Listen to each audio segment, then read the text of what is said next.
Very good evening everyone. In this video we will see the working principle of NPL interferometer. NPL interferometer. NPL stands for National Physics Laboratory. It is used to check the flatness error on the given workpiece. Okay, so let's see how they are checking the flatness error for the given workpiece using this NPL interferometer. Before going to the working principle of NPL interferometer, we will try to understand what are the various parts that are present, or parts or components that are present in NPL interferometer. First one is the light source. We will be using mercury vapor light source. For different interferometer, different light source will be using. So in case of NPL interferometer, mercury vapor light source will be used. Okay, and then we'll be having lenses, a few condensing lens and collimating lens as shown in the figure, and then we'll have one green filter, a pinhole, and then an optical flat. This is the workpiece which is mentioned as surface to be tested, and a base plate. So these are the various components that are present in this NPL interferometer. Okay, let's see how the NPL interferometer works. The light source from the mercury vapor lamp falls on this condensing lens, followed by that it falls on the mirror, and it is deviated towards this green filter. This green filter will allow only green light to pass through, and then from green filter it passes through pinhole. Okay, so it will give us an intense point source of monochromatic light. From the pinhole it passes to the collimating lens, making the waves parallel to each other, then finally falls on the optical flat, gauge and base plate. So based on the interaction of the lights, we will get different patterns, different fringe pattern. Based on the fringe pattern, we can get an idea about the flatness of the given workpiece. Let's see how this fringe pattern gets formed with respect to this NPL interferometer. If you zoom in here, we have an optical flat. I'll try to draw it in another color. Okay, and then we have one workpiece.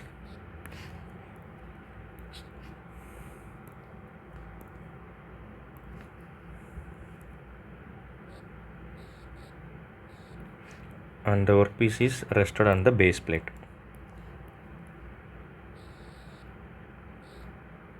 Okay, so the light waves that falls on the optical flat will be partially reflected and partially it will be transmitted and made to strike on the workpiece.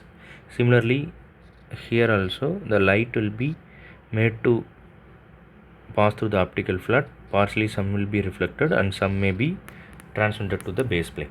Okay, so the light that is getting reflected from the workpiece will again travel back when these two waves interact. Okay, depending upon the path difference, you can see here there is a path difference.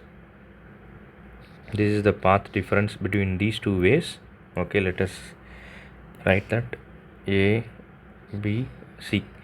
If the path difference between these two light waves are equal to half even number of half wavelength, then it will result in bright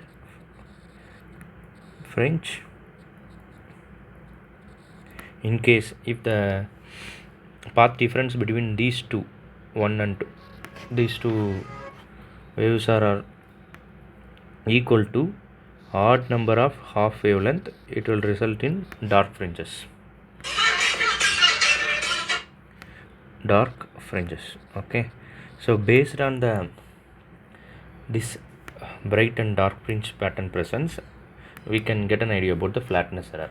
Similarly, the light that is getting reflected from the base plate will try to interact with the light that got reflected from the optical flat. Okay, if based on the path difference, let us see the path difference here. I will name it here as P, Q, R. This is the path difference. If this path difference is equal to half wavelength, equal to even number of half wavelength, it will result in bright fringe.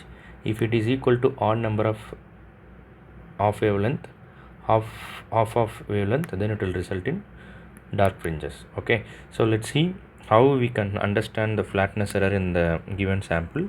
We can see this is how the fringe pattern would have formed if there is no flatness error. This is perfectly flat surface. Okay, you can see here, this is the fringe pattern that got formed based on the interaction of the light that got reflected from the workpiece and optical flat. And this one, I'll try to shade it in another color. This one, these fringe patterns were formed as a result of the interaction between the lights waves that got reflected from the base plate and optical flat. If they are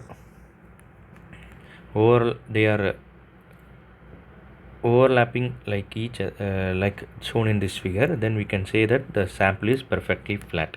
Whereas in the right side one, this one, you can see here the fringe pattern that were formed by the workpiece and the base plate. As you can see, they are not overlapping. There is some slight deviation. You can see there is some deviation. This may be due to the flatness error of the slip catch. This is how we can tell whether the given workpiece is having any error with respect to the flatness. Okay, so to summarize, NPL interferometer is used for checking the flatness of a given workpiece.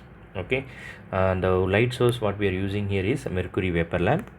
For it, on passing through the condensing lens, it enters the green filter. When it passes through the green filter, it allows only green light. Then with the help of pinhole, we will make the high intensity light source, followed by that the collimating lens.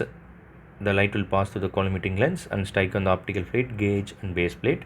Once it gets reflected, it falls on the glass plate reflector, which sends the fringe pattern to the eyepiece. Okay, which will make the fringe pattern visible in the eyepiece. Okay, so one important things you should note, I will tell again. You should understand what is the light source of the interferometer, what is the purpose of the interferometer. So the purpose and the light source changes with respect to each interferometer. For example, in Peter gauge interferometer, we will be using different light source and the purpose may be different. And in case of laser interferometer, we may be using different light. They will be using laser and the purpose may be different. Okay, thank you.